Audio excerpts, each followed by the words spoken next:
आज हम जिस टॉपिक की बात करने वाले हैं वो टॉपिक होगा monetary policy and fiscal policy. कि monetary policy and fiscal policy होती क्या है, उसके बीच का डिफरेंस क्या होता है और कैसे वो यूज़ होती है इकनॉमी में। तो अगर हमारी इकनॉमी है उसकी अगर हमें ग्रोथ देखनी होती है तो हम जो ग्रोथ के लिए फॉलो करते हैं वो दो पॉलिसी को फॉलो करते हैं।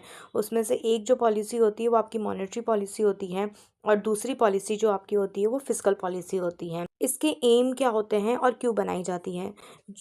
एक चीज़ जो हमें स्टार्टिंग में याद रखनी है, जो मॉनेटरी पॉलिसी होती है उसको बनाया जाता है आरबीआई के द्वारा और जो फिस्कल पॉलिसी होती है उसको बनाया जाता है गवर्नमेंट ऑफ इंडिया के द्वारा।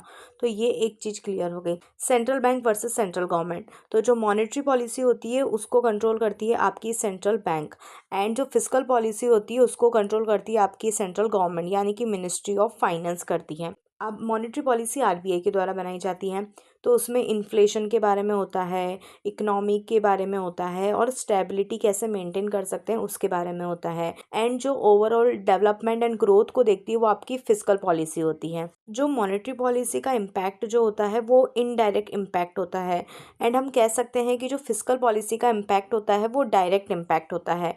मॉनेटरी पॉलिसी में इंटरेस्ट रेट के बारे में आता है कि किसी रेपो रेट कितनी है, रिवर्स रेपो रेट कितनी है। एंड फिस्कल पॉलिसी में क्या आता है, टैक्स आता है। टैक्स सिस्टम पूरा का पूरा आपका फिस्कल पॉलिसी के अंदर आता है।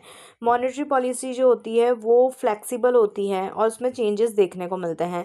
फिस्कल पॉलिसी कई बार क्या होता है कि डिले हो जाता है क्योंकि लेजिस्लेटिव प्रोसेस इतने अच्छे से नहीं हो पाती है, तो फिस्कल पॉलिसी में थोड़ा सा डिले देखने को मिलता है। मॉनेटरी पॉलिसी जो होता है वो बोरोविंग एंड लेंडिंग पे फोकस करती है क्योंकि आरबीआई मेंटेन करता है, रेपो रेट के बारे में डिस्कशन होता है, इंटरेस्ट रेट चेंज होती है। तो मॉनेटरी पॉलिसी पूरी तरीके से बोरोविंग एंड लेंडिंग सिस्टम को क्या करती है, इम्पैक्ट करती है। फिस्कल पॉलिसी आपकी बजट को इम्पैक्ट करती है, पब्लिक इंफ्रा को इम्पैक्ट करती है, आपने कहाँ पे कितना पैसा लगाया, कैसे किया, वो उसको इम्पैक्ट करती है। तो मॉनेटरी पॉलिसी के प्राइमरी टूल हो गए interest rate and money supply.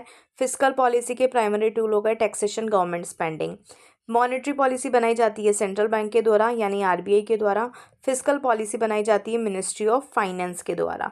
Monetary policy जो होती है वो शॉर्ट टर्म के लिए होती है, फिस्कल पॉलिसी जो होती है वो लॉन्ग टर्म के लिए होती है।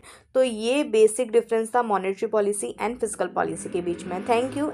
ऐसी और इन्फॉर्मेटिव वीडियो के लिए फॉलो करो ब्रेनी बाइट्स को। Thank you.